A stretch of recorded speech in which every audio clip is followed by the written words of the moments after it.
अपने ही चंचल मन को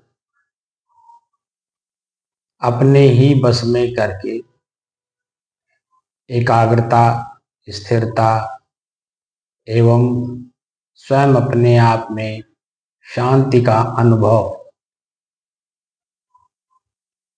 करने के बाद स्वयं मैं कौन हूँ को जानने की दृष्टि से पुनः साधना करते करते आज 1262 दिन हो गए। तारीख 21 अप्रैल सन 2025, दिन सोमवार, प्रातः काल का समय।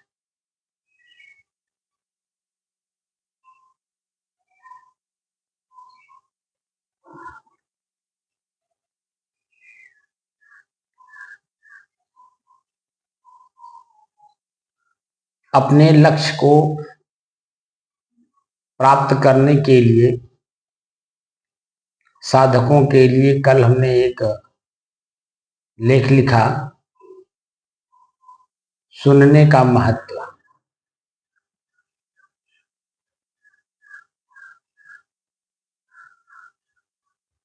सुनने का जो महत्व है उसके बारे में हमने लिखा है, जो सबके लिए उपयोगी है, सिर्फ साधक के लिए नहीं, पूरी मानव मात्र के लिए जरूरी है।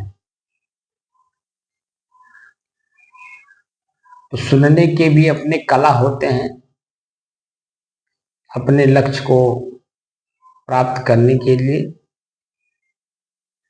जो जिस तरह से सुनता है उसी तरह से उसके अंदर में स्थिरता, एकाग्रता और शांति की जो अनुभूति होती है उसी से होती है।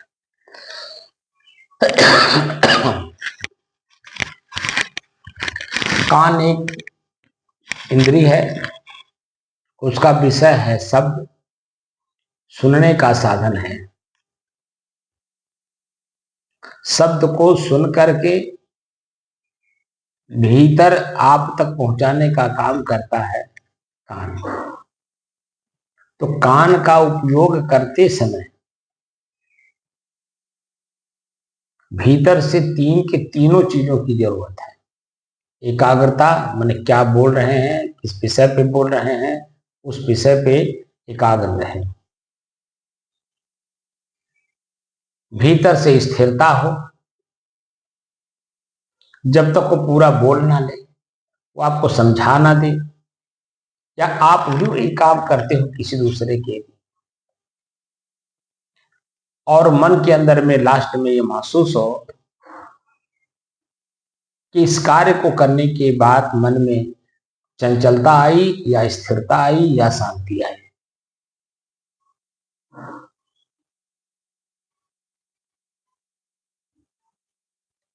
तो क्या है सुनने का महत्व?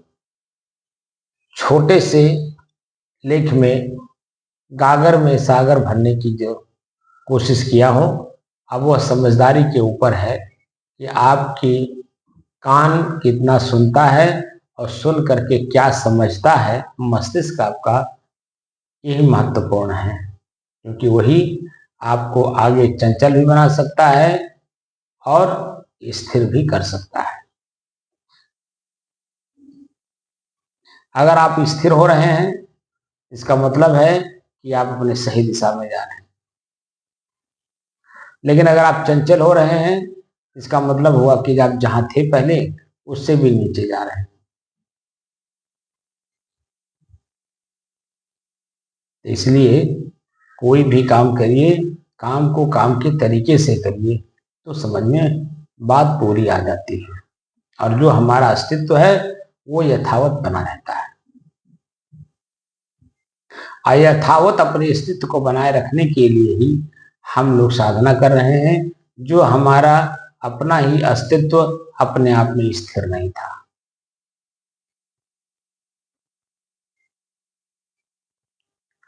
अब उसे ही बरकरार रखने के लिए हम लोग साधना कर रहे हैं। साधना का मतलब भी हमने बताया है, अपने बस में करना। हमारा ही शरीर, हमारे शरीर की इंद्रियां यानी पार्ट्स अंग्रेजी में कहते हैं, यही हमारे बस में नहीं है। अब वो किसी भी प्रकार का पार्ट इसमें हो, जो स्थूल ऊपर से दिख रहा है ये, या सूक्ष्म शरीर भीतर है वो, दोनों हमारे बस में नहीं है, जिसके कारण हम दुखी पीड़ित बने हुए हैं। अब उसे ही हमें निजात पाना है, तो किसी सुज्ञ जीव के सानिध्य में आकर के अपने जीवन को निखारने की कोशिश करना है, और कोशिश में ही सफलता मिलती है। बिना कोशिश किए किसी काम को सफलता उसमें नहीं मिलती। आज 1262 दिन तक लगातार हम लोग कोशिश कर रहे हैं अपने शरीर की इंद्रियां के विषय, उनके भोग पर अपनी पकड़ बनाने के लिए।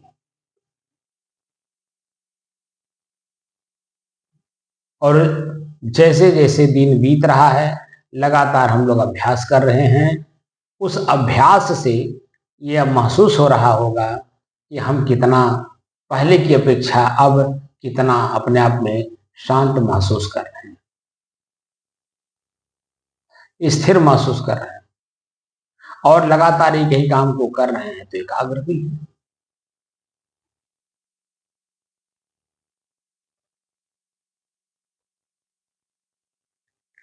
तो क्या है सुनने का महत्व, उसके बारे में आप लोगों को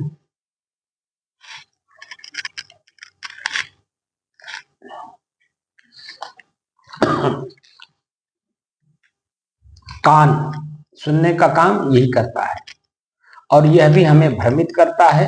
कैसे भ्रमित करता है इसके बारे में आगे बताऊंगा, पहले सुनने का महत्व समझिए। प्रायः कहा जाता है कि बोलने के लिए एक मुख और सुनने के लिए दो कान मिले हुए हैं। मुंह एक है बोलने के लिए, सुनने के लिए दो कान है।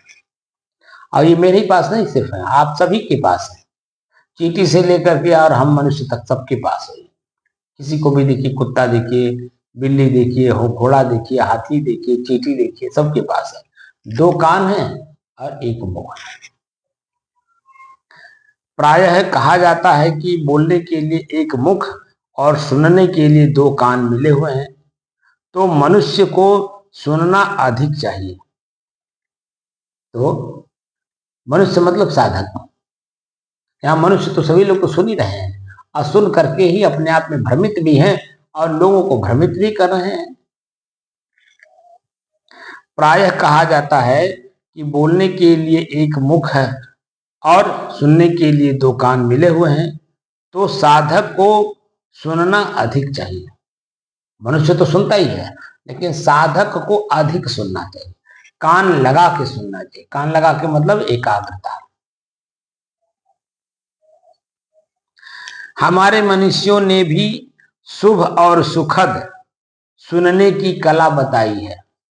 शुभ और सुखद सुनने की कला बताई है। अब कला, इसके लिए मंत्र भी सुझाए हैं। मंत्र मतलब जो उन्होंने प्रयोग किया, प्रयोग करने के बाद जो उसमें उनको अच्छा लगा कि ये शब्द सबको जरूरत है। शब्द ही मंत्र है और मंत्र ही शब्द है, और मंत्र का मतलब सलाह होता है, और सलाह देने वाला भी शब्द देता है और सुनने वाला भी शब्द के सहारे समझने का प्रयास करता है। और जो समझ गया उसके सारे झंझट खत्म, जो नहीं समझा, जो झंझट है, दुख है, पीड़ा है, वो तो यथावत बना ही रहेगा, उसके ऊपर और लाद लेगा और अपना एक झंझट बना लेगा, परेशानियां बढ़ा देगा। हमारे मनुष्यों ने भी सुखद और शुभ और सुखद सुनने की कला बताई है। इसके लिए मंत्र भी सुझाए हैं। महाभारत लेखन के लिए व्यास जी और गणेश जी में सहमति बनी कि व्यास जी बोलेंगे और गणेश जी बिना बोले लिखेंगे। क्योंकि जब कोई बोलता है उसमें जो बोलते समय कोई और बोल देता है अलग से, तो बोलने वाले का जो मस्तिष्क है उसको बोलते हैं सुरति, मतलब वो सुंदर क्रिया का वर्णन अपने मुखार बिंदु से शब्दों के माध्यम से कर रहा है, और वह प्रेरणा देता है दूसरे के लिए, ताकि आप भी ऐसे करके अपने जीवन को बेहतर बना सकते हैं जो वर्तमान में बदतर है। तो बदतर स्थिति से बेहतर बनने के लिए सुनना जरूरी होता है। अगर पूरी बात आपने सुन लिया और जिस अर्थ में बोलने वाला बोल रहा है उस अर्थ को आपने समझ लिया, तो निश्चित है दोनों एक हो जाएंगे। सदगुरु कबीर यहां पर कहते हैं, अपनी कहे मेरी सुने, अपनी कहे और मेरी सुने, सुन मिलिए कहो। जब तक दोनों एक नहीं हुए, इसका मतलब है या तो बोलने वाले में दोष है या तो सुनने वाले में दोष है, क्योंकि दोनों पहले से दो अलग अलग है ही, और सुनने के बाद बोलने के बाद भी दोनों अलग अलग हैं। इसका मतलब हुआ कि कहीं ना कहीं कमी बोलने वाले में या तो है या तो सुनने वाले में। तो बोलने वाले में कोई कमी नहीं, सुनने वाले में ही कमी हो दिखाई देगा, क्योंकि बोलने वाला अपने अर्थ में तो बोल ही रहा है, समझने वाला अगर उसी अर्थ में समझ गया तब दोनों एक होते हैं। लेकिन सुनने वाला जब अपने अर्थ में सुनता है तब वो बोलने वाले का अर्थ अनर्थ हो जाता है, क्योंकि सुनने वाला अपने अलग अर्थ में उसको सुन रहा है, इसलिए वहां मतभेद बना ही रह जाता है। मतभेद खत्म करने के लिए ही बोलना और सुनना, जिसको सत्संग कहते हैं, विचार कहते हैं, मीटिंग कहते हैं, पंचायत कहते हैं, तमाम चीजें ये मतभेद को खत्म करने के लिए, ताकि सभी लोग एक विचार में, एक खान पान में, एक रहन सहन में यथावत बने रहें, ताकि कोई बुराई आने ना पाए।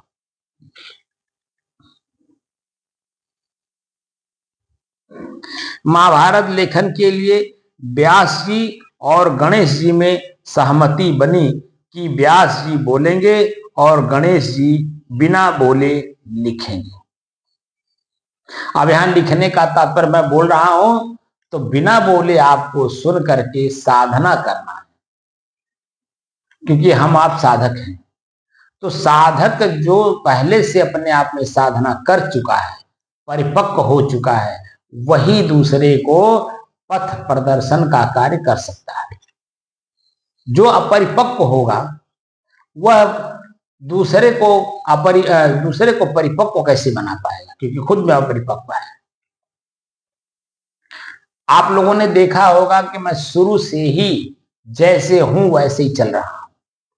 हम आप लोगों को सहज में अपने शरीर की इंद्रियों को अपने बस में करने की कला सिखा रहा हूं, जो सहज हो, जिसमें पहाड़ चढ़ने वाला जैसा भाव ना हो, जो हमें कष्ट महसूस होता हो, अलग से उसमें परिश्रम करना पड़ता हो, ऐसा कुछ नहीं करा रहा हूं।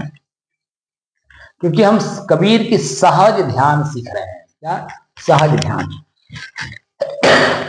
कबीर कहते हैं कि शब्द शब्द बहुअंतरी, सार शब्द मत, सार शब्द में मतभेद होता है। उसमें से जो अपने लायक हो, हम जिस लायक हैं, इसको कार्य को कर रहे हैं, उसी शब्द को खाली पकड़े, क्योंकि एक शब्द के कई अर्थ होते हैं, और जब शब्द अर्थ में निकलेगा तो उसके भी अर्थ निकलेंगे, तो मन भ्रमित हो जाता है। हम साधक हैं अपने बस में करने के लिए। हमारा आंख हमारे बस में नहीं, हमारा कान हमारे बस में नहीं, हमारा नाक हमारे बस में नहीं, हमारा जीभ हमारे बस में नहीं। किसी को देखिए तो हमारे बस में नहीं, और इन्हीं लोगों को हमारे अपने बस में करना है।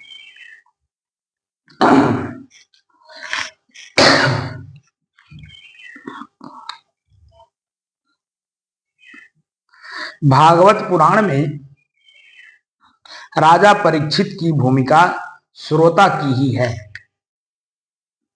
राजा परीक्षित जो एक पात्र बनाए गए हैं, वह देखिए सुनने का कार्य कर रहे हैं, और सुखदेव जी बोलने का काम कर रहे हैं। तो वहां प्रॉब्लम क्या है? राजा को यह पता चला कि तक्षक नाग हमें डस लेगा और हमारी मृत्यु हो जाएगी। अब वो ये भाव जो है उनको पीड़ा दे रहा था अंदर अंदर। अब इस भाव को निकालना था, तो निकालने का काम वो स्वतः नहीं कर पा रहे थे, तो किसी का सहारा लेना चाह रहे थे कि जिसके सहारे मेरे अंदर का जो पीड़ा है बाहर हो जाए, मैं जैसा हूं वैसा अपने आप में रह जाऊं। तो राजा परीक्षित राजा थे। अब राजा के पास सारा सिस्टम है। अब उन्होंने अपने पूरे राज्य में उस चीज को खोजने का प्रयास किया कि मेरे अंदर का पीड़ा कौन निकाल सकता है। तो जो उनका अपना मंत्रिमंडल है या सलाहकार है मंडल है, सुझाव देने वाले मंडल हैं, सबको उन्होंने एकत्रित किया, सबके साथ बैठ करके विचार विमर्श किया। तो सभी लोगों के बीच में एक बात निकल करके आई। एक वेद व्यास नाम करके कोई व्यक्ति हैं, जिनके पास बैठने से आपकी पीड़ा हो सकता है निकल जाए। वेद व्यास जी बुलाए गए।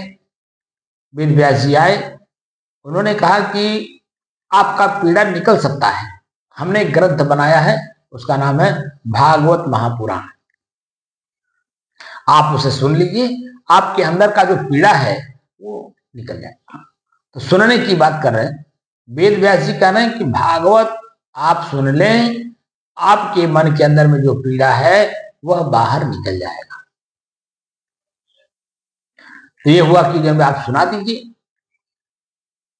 तो वेद व्यास जी ने कहा कि मैं उसे सुनाने का पात्रता नहीं रखता हूं, क्योंकि उसमें जो बातें लिखी गई हैं वह बातें उस व्यक्ति में झलकनी चाहिए जो हमें सुझाव देने वाला हो, और वो मेरे अंदर में है नहीं, इसलिए मैं उसको सुनाने का पात्रता नहीं रखता हूं। तब ये हुआ कि फिर इसको सुनाएगा कौन? तो ये वेद व्यास जी ने ही बताया कि मेरा पुत्र, मेरा ही पुत्र सुखदेव है, उसके अंदर में वो सब गुण है, और उनके मुख से अगर आप सुनेंगे तो निश्चित है कि आपके मन के अंदर में जो भय है वो बाहर निकल जाएगा। तो सुखदेव जी बुलाए गए, सुखदेव जी वक्ता बने, श्रोता राजा परीक्षित बने, और देखेंगे कि अंत में जाकर के राजा परीक्षित अपने ही डर से एकदम भय मुक्त हो जाते हैं, निर्भीक हो जाते हैं, और अंत में राजा वो जो तक्षक नाग है उनको डसता है, उनकी मृत्यु होती है, लेकिन भय नहीं होता है जिस भय से वो पहले पीड़ित थे। क्रिया तो होनी है, लेकिन वह जो क्रिया है वो क्रिया के पहले जो हमारी पीड़ा है बढ़ गई, क्रिया के बाद पीड़ा होनी चाहिए, यहां दिख रहा है क्रिया के पहले ही पीड़ा हो रही है। तो क्रिया के पहले जो पीड़ा हो रही है वही हमारा भय है, और उसी भय से हमें मुक्त होना है।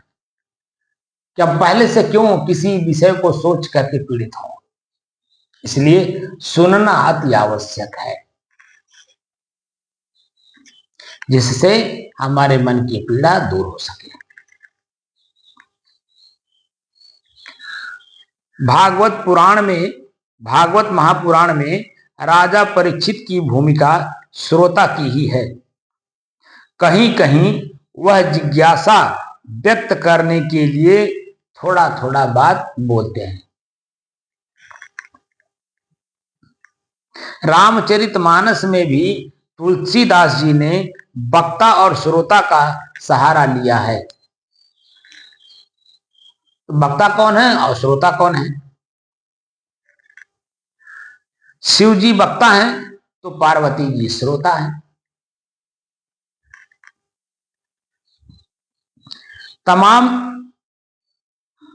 तमाम विद्वानों का मत है कि हनुमान जी ने ही तुलसीदास जी को भगवान राम की महिमा सुनाई थी।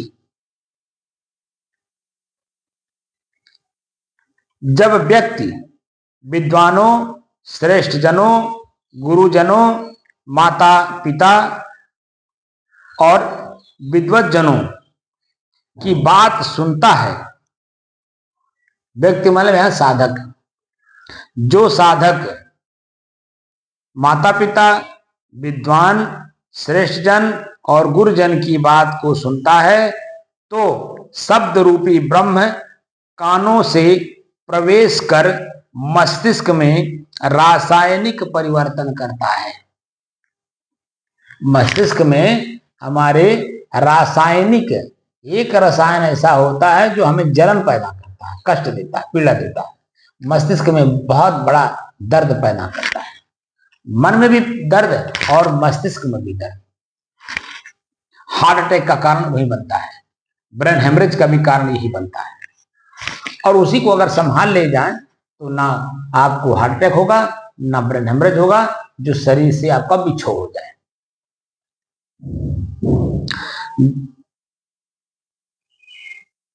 तथा मस्तिष्क को उत्तम बनाते हैं।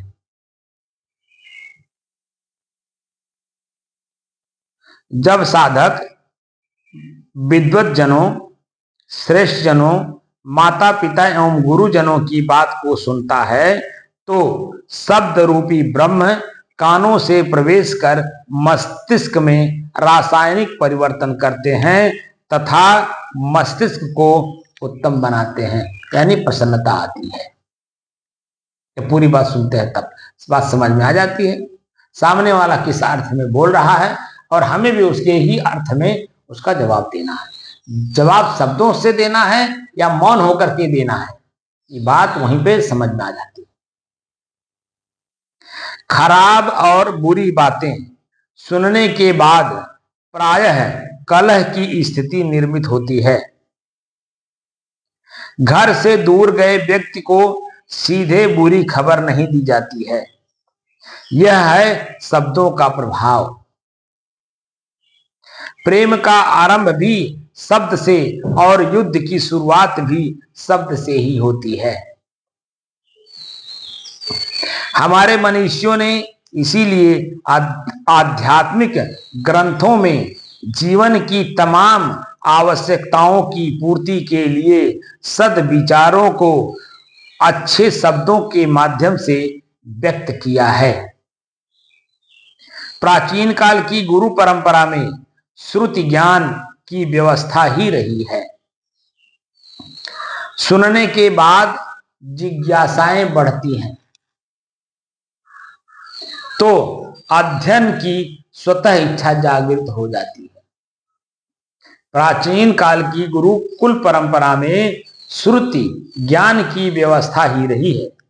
सुनने के बाद जिज्ञासाएं बढ़ती हैं तो अध्ययन की स्वतः इच्छा जागृत होती है। अध्ययन माने खोज, क्या कह रहे हैं, क्यों कह रहे हैं, किस लिए कह रहे हैं, उसमें उनका क्या लाभ है, उसमें मेरा क्या लाभ है, तमाम तरह के प्रश्न मन में जागृत होते हैं, जिसको अध्ययन कहते हैं, खोज कहते हैं।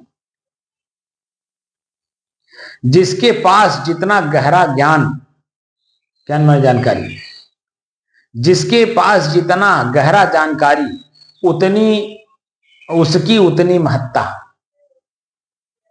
जो जितना शांत रहता है उसकी उतनी महत्ता रहती है।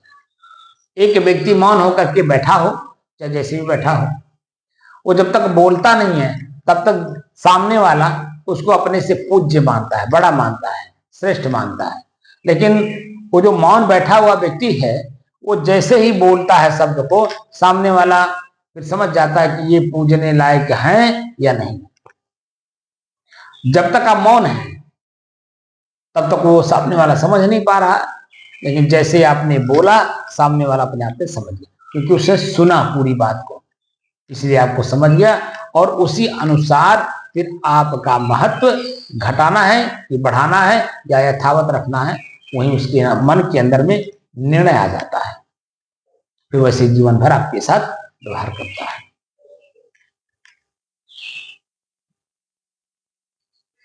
ज्ञान से चिंतन मनन का भाव पैदा होता है। जब हम गहरे ज्ञान की जानकारी रखते हैं तो हमारे अंदर में ज्ञान की वजह से चिंतन मनन का भाव गहरा होता है।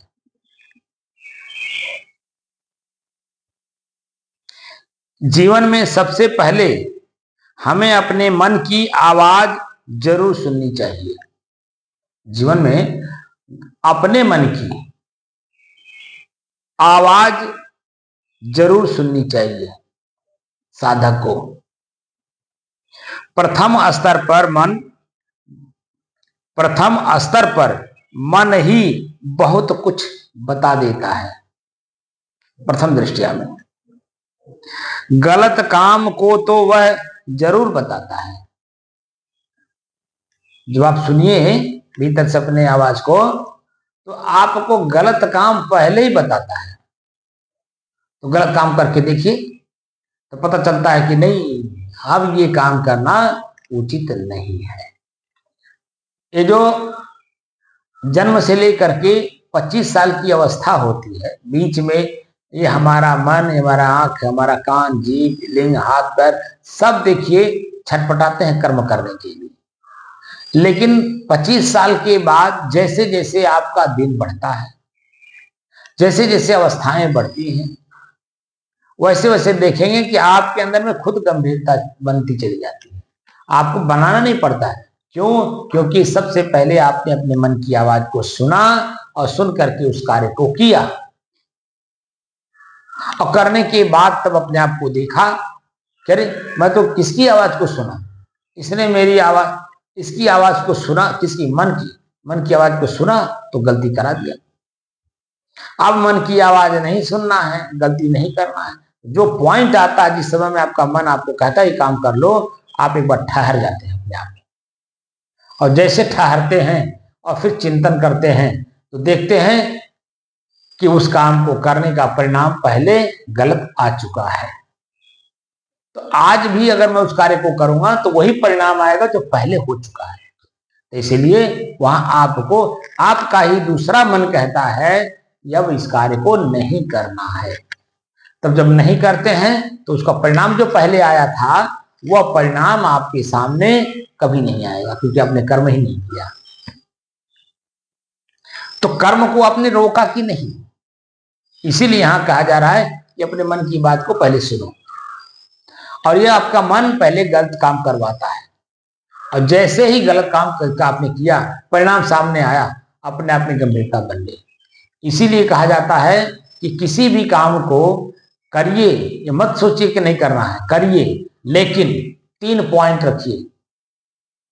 पहले उसको देखिए, उसको जानिए, समझिए, तब उस कार्य को करिए। अब परिणाम भी अपने मस्तिष्क में रखिए कि इस परिणाम क्या आने वाला है। जब परिणाम सामने आ जाए तो फिर दोबारा वो काम आएगा। जैसे भोजन करते समय, भोजन हमें देखिए दोनों समय करना होता है, बल्कि 3 समय करना होता है, सुबह, दोपहर, शाम। तो शरीर में हम तीनों टाइम भोजन दे रहे हैं, तो एक टाइम ऐसा हमने पहली बार कर दिया कि ढेर खा लिया, क्योंकि स्वाद लगा, जीभ को स्वाद लगा, मन ने का बड़ा अच्छा लग रहा, और थोड़ा खा लिया। आपने गले तक दबा के खा लिया, पता चला कि उल्टी दस्त हो गई। तो जब उल्टी दस्त हो गया तो कितना भी स्वादिष्ट भोजन हो, कितना ज्यादा हो, लेकिन आप दोबारा जब खाएंगे तो 1 रोटी कम ही खाएंगे, इसलिए एक बार गलती हो चुकी है। इसीलिए देखने के लिए, जानने के लिए और समझने के लिए कर्म को करना है, ताकि उसका परिणाम मेरे समझ में आ जाए, इसका परिणाम क्या है। क्योंकि परिणाम या कुछ भी ज्यादा दिन तक नहीं ठहरता, लेकिन आप अस्थाई हो, क्योंकि एक बार पहले जो काम किए थे उसके पहले भी आप थे, उस कर्म को करते समय भी थे, उस कर्म के परिणाम को लेते वक्त भी थे, और वो परिणाम खत्म हो गया। अब दोबारा उसी कर्म को करना है, उस समय में भी आप हो।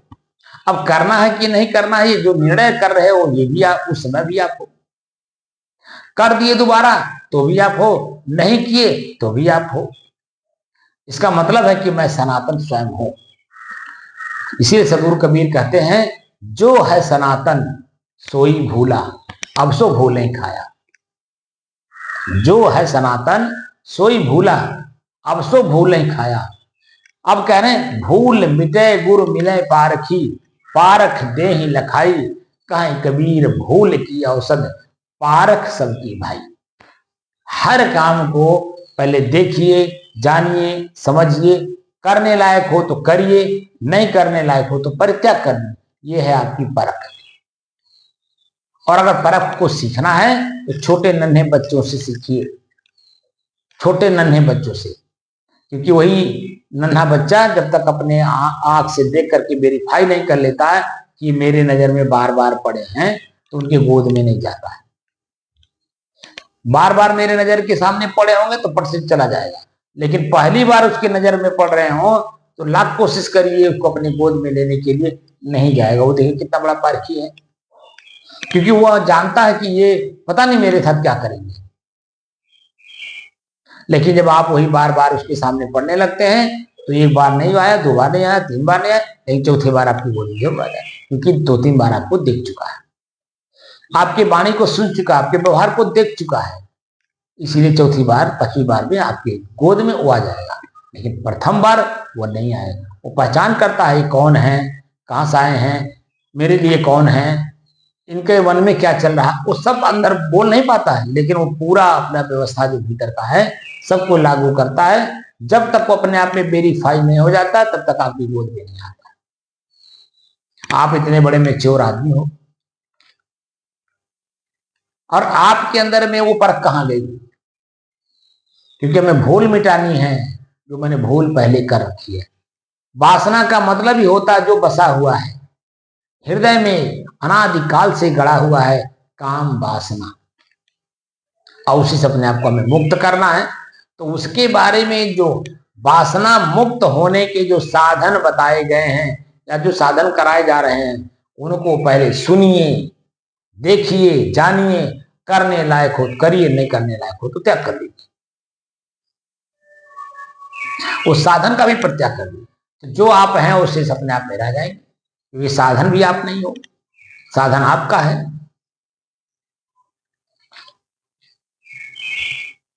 जीवन में सबसे पहले हमें, यानी साधक को, जीवन में सबसे पहले हमें अपने मन की आवाज जरूर सुननी चाहिए। प्रथम स्तर पर मन ही बहुत कुछ बता देता है। गलत काम को तो वह जरूर बताता है। जिसने विवेक और अंतरात्मा की आवाज को ही अपना गुरु बना लिया है, समझिए कि उसने सार्थक जीवन का सूत्र तलाश लिया है। यहां दो शब्द का प्रयोग हुआ है, विवेक और अंतरात्मा की आवाज। अंतरात्मा का मतलब गहराई से, गहरे में जाकर के कई प्रश्न करने के बाद जो गहराई वाली बात आती है, उसमें जिसमें शांति महसूस हो, क्योंकि वह कार्य नहीं करना है। और दूसरा शब्द है विवेक। विवेक वह शक्ति है आपके भीतर में जो दो चीजों को अलग अलग करती है। तो ये शरीर और शरीर से संबंधित जो कुछ भी शरीर में है, वो सब मेरे हैं, न कि मैं हूं। अब इन मैं और मेरे का अंतर जो हमें दिखा दे, वो है विवेक। तो मैं अपने आप में क्या हूं? शुद्ध, स्थिर, शांत और एक रस। ये चार शब्द लागू होता है मैं मेरे अपने आप में। अब इसके अलावा जितना कुछ होगा सब प्रकृति की होगी, और वह प्रकृति मेरे में मिल गई है, या मैंने उसे मिला लिया है या उसने हमें मिला लिया है। यानी चीनी पानी एक हो गए, अलग अलग नहीं दिख रहे हैं, इसलिए हम धोखा खा जाते हैं। हमारी शरीर, हमारे शरीर की इंद्रियां यही हमें प्रभावित करती हैं अपने आप में, अप्रभावित करके जो मेरी स्थिति पहले से शांत थी उसमें अशांति अपने आप पैदा कर लिया हमने, क्योंकि हमने इसको अपने बस में नहीं किया। अब हमें अपने शांति स्थिति में हमेशा स्थिर रहने की कोशिश करना है, जिससे कि अपने ही आंख, कान, नाक, जीभ, मन, मस्तिष्क, यानी स्थूल शरीर और सूक्ष्म शरीर, ये दोनों मेरे बस में होने चाहिए, क्योंकि दोनों मेरे हैं, न कि मैं हूं।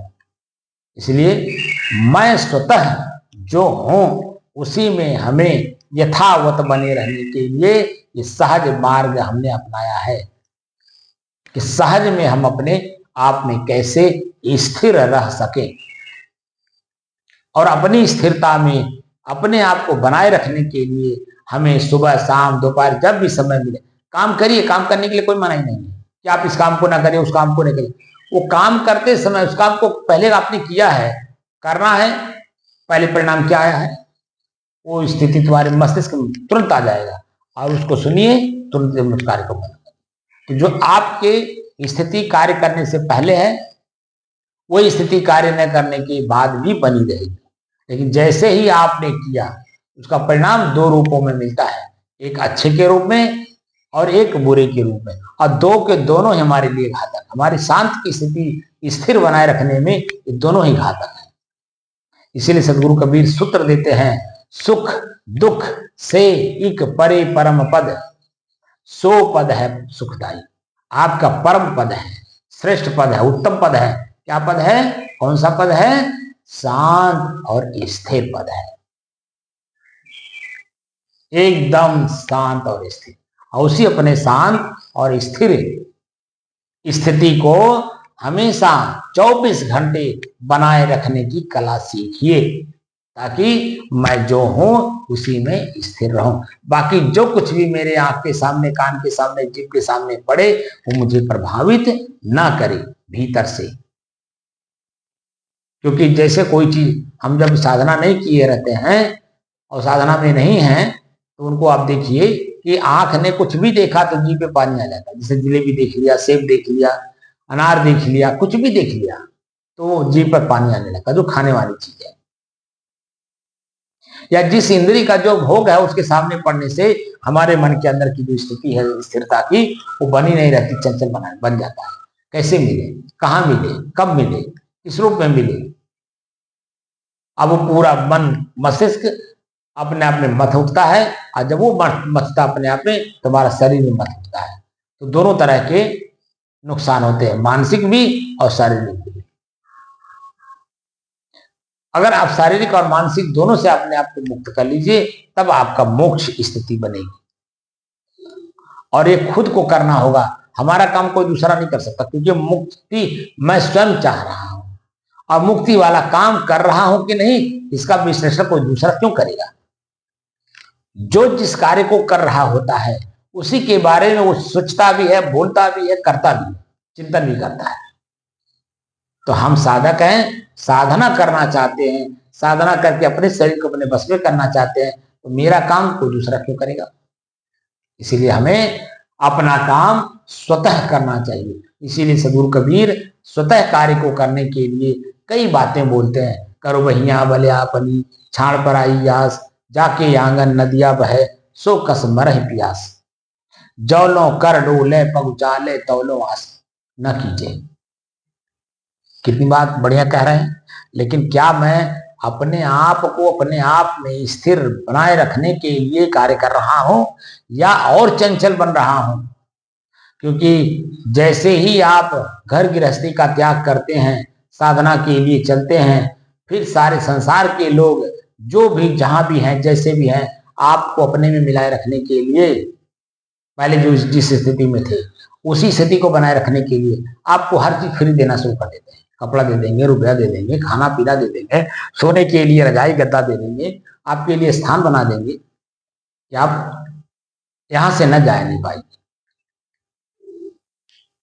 मैं देखता हूं लोग जो है साधु बनते हैं साधना करने के लिए, तो मैं देखता हूं उलझ जाते हैं जाति बिरादर। हमारे जाति बिरादर के ये मंदिर है, हमारे जाति बिरादर का ये स्थान है, ये है, वो है, ऐसा वैसा तमाम तरह की बातें लेकर, जो कि उससे मुक्त होने आए हैं। मैं सिर्फ अपने आप में एक मानव जाति हूं। मानव जाति में अपने आप में मैं स्थिर नहीं रह पाता हूं। मननाथ मनुष्य मनन चिंतन करने की वजह से इस शरीर का नाम मानव पड़ा है, मनुष्य पड़ा है, और हम उस लेवल पे अपने आप को स्थिर रख नहीं पा रहे। तो दोष किसका है? किसी दूसरे का दोष कहां है? दोष तो स्वयं आपका है। इसीलिए जाति न पूछो साधु की, पूछ लीजिए ज्ञान, मोल करो तलवार का, पड़ा रहने दो म्यान। ये म्यान है, इसमें रहने वाला जो बोल रहा है वो असली तलवार है, उसकी कीमत है। म्यान की क्या कीमत है? आज हमारे इसी आश्रम के मुख्य सदस्य के रूप में कार्य करने वाले रामचंद्र साहब की आज शरीर छूट गई 4 बजे। इस शरीर का क्या कीमत रह गया है? शरीर पड़ा हुआ है, इस शरीर का उपभोक्ता उस शरीर से निकल गया, तो इस शरीर का क्या महत्व रह गया? अब इसका महत्व खाली इतना रह गया, इनको मिट्टी में ले जाके दबा दिया जाएगा, या अब जैसा वहां विचार विमर्श होगा, या तो जल प्रवाह कर दिया जाएगा, या तो अग्नि में डाल करके स्वाह कर दिया जाएगा। शरीर का कोई महत्व नहीं है। शरीर में शरीर का उपभोक्ता जब तक है तब तक इसकी कीमत है। मैं शरीर में जब तक हूं तब तक मेरी शरीर की कीमत आप लोग समझ रहे होंगे, लेकिन जब मैं इसी शरीर से निकल जाऊंगा, मेरे इसी शरीर का कीमत आपकी नजरों में 1 पैसे का भी नहीं है। इसीलिए मैं आप लोगों को कह रहा हूं कि मैं जो भीतर से आप लोगों को दे रहा हूं, मैं स्वयं जो हूं वही आप भी हो, और अपने आप को समझने का प्रयास करिए ताकि मैं अपने आप को जान सकूं कि शरीर और मैं दोनों अलग अलग हैं। और ये यहीं से शुरू होता है, नाक से, यानी श्वास से। श्वास जब पूर्ण रूप से अलग महसूस होगा, जितनी दूरी पे आप हैं और जितनी दूरी पे मैं हूं, दोनों के बीच की जो गैपिंग है, उसी गैपिंग में ही आपको अंतर दिखाई देगा।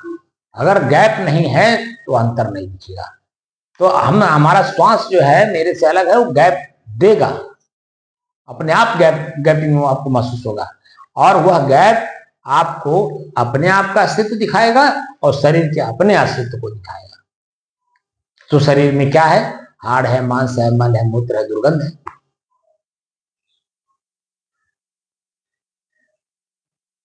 और कुछ नहीं। इसलिए शरीर में रहते रहते शरीर को और मैं स्वयं शरीर में हूं, इसका आभास अलग अलग कर लीजिए। इसीलिए सुनिए पर्याप्त मात्रा में, और इस अर्थ में सुनिए कि साधना की पद्धति की बात हो रही है या व्यवहारिक बात हो रही है। दोनों में फर्क होता है। व्यवहार में तुरंत करना होता है, अध्यात्म में रुक करके करना होता है, क्योंकि हमें टटोलना होता है मेरी शांति भंग तो नहीं हो रही। अगर मेरी शांति भंग हो रही हो, मेरी स्थिरता चंचलता में बदल रही हो, तो उस कार्य को कतई नहीं करना है। चाहे कोई भी आ जाए, किसी भी रूप में आ जाए, आपको कितना भी भय देता हो, लेकिन आपको नहीं करना है। तब जाकर के आपके अंदर में वो स्थिरता अपने आप को दिखाई देगा, और उसी स्थिरता में ही निर्भयता भी दिखाई देगा, क्योंकि आप निर्भीक है तो स्थिर है। अगर आपने मान लिया, चंचल हो गए, भयभीत हो गए, तो निश्चित है कि आप डर गए, भयभीत हो गए, और अपने भयभीत होने के कारण अपनी स्थिरता को जो बनाने चले थे स्थिरता, और वह और चंचल हो गई। इसलिए देखिए, जानिए, समझिए, सुनिए, और अपने आप की स्थिरता को बनाए रखिए। साहिब।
है।